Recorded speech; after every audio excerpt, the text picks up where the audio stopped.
Tonight, we're going to look at the history of anti-Black racism in Canada and how it still manifests today. Black Lives Matter is more than 3 words. It's about having uncomfortable conversations and taking concrete action. Tonight, we begin with a story that took place 2 months before George Floyd's death, 1,300 kilometers away from there, in the suburb of Brampton, Ontario, where a young Black man, 20 years younger than Floyd, was killed by police in his own home. Tonight, we want you to know him, how he died, as his family seeks justice. We see this in the States, and like, this can't happen here. This can never happen, and it happened. There is no video of the final moments of his life, no large protest in his name, but his family wants you to know it. DeAndre Campbell and his story. My son was a fun-loving guy, but he have a mental issue for several years. He's been in and out of the hospital. He called Peel Police for help, and they came here and crucified him. Police came in my house when my son called for help and tasered my son twice. 2 gunshots to his chest. 2 minutes there inside the house, and 2 gunshots to his chest. They shot him in front of his sister, his 2 sisters, and his little brother and another sister. See that, it's like something that you can never forget. Just to know that's the way he died, in pain and not like in a peaceful way. 26-year-old DeAndre Campbell suffered from schizophrenia. He was well loved by his 7 siblings. He liked to stay home, like he was a homebody. He wouldn't go out like to parties or anything. He'd like just go to the convenience store, come back home, spend most of his time at home. And he loved music. It's very hard for me, stressful, heartbroken, like every day my life is in misery. To know that I can't see my son anymore, just looking at pictures and I can heard his voice. I need justice. It was crazy the way how they deal with my son that day. Ontario's police watchdog, the SIU, is investigating the case. It says a knife was recovered at the scene. The family has been interviewed, but the officer in question, even though he's been asked, has not provided his notes or been interviewed. And he's not obligated to do so under the Police Services Act. We took the family's concerns to Peel Region's police chief. I'm going to just play you a couple clips now. They need to make a lot of changes. They shouldn't be sending police with guns for a mental issue. And the chief should train his troops properly.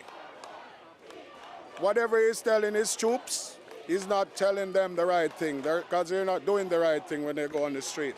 They're treating we like pigs. When they see us, what do they see? Do we not look like human beings? I just want to ask, what do we look like when they see us? Because at this point, we don't feel like human beings. It's like shoot first and ask questions later, and this is the result. How does that make you feel? It's the opposite outcome to hear somebody say that than what we ever took our oath to do. Should there be bolstering of other systems so that I don't have to be, or my officers don't have to be at the doorstep of people in a mental health crisis? 100%. It exists. Racism It's exists. right here. Look at us. My nephew, his son, their brother is dead. They killed him in his house, and they say it doesn't exist in Canada.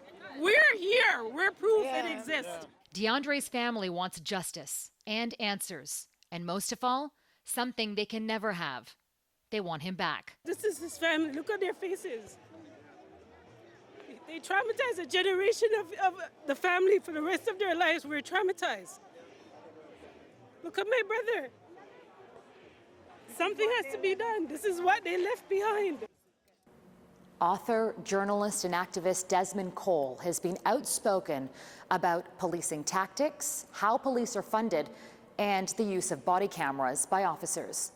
I don't know why our society is so tolerant of watching people die and is so reluctant to actually stop the death and feels like this is actually an adjudication process. It's a process of defending whether the police did right or wrong, and not a process of protecting Indigenous and Black people's lives. It's this idea that we can just go on with a policing model that was designed to protect certain people against other people. That has to stop. And we have to be honest and not pretend that the police sprung up in some multicultural utopia and that it just needs to be tweaked a little bit. This is what we're talking about when we talk about abolition and defunding, not as some kind of standalone principle where you just punish the police by dinging 5 or 10% off their budget. No, you address the harm and violence at its root, say that you're not legally allowed to engage in it anymore, you don't have the weapons to engage in it anymore, you will be punished if you do engage in violence. All points to bring up with my next guest, who has a rather unique perspective. Devon Clunis was the first Black chief to be appointed in Canada with the Winnipeg Police Service. He is now retired and joins me. Mr. Clunis, thank you so much for making the time to speak to us. Let me start off by asking you, is it time to rethink police using lethal force? We need to have the real experts weighing on this, because simply to make decisions like this, of this magnitude, in an emotionally charged state, I don't think will net us the best results. So I am not saying no, but I'm saying let's have the experts engage. From your expertise, what changes do you think need to happen right now? I really believe the primary thing that we need is greater engagement with the community. The issues that we see bubbling up in terms of policing, it is not just about the policing institution. I think it really is a reflection on what is taking place in our society. In terms of policing, absolutely, I've said for too long, policing has operated a little bit like an island unto itself, telling the community this is how we are going to police the community.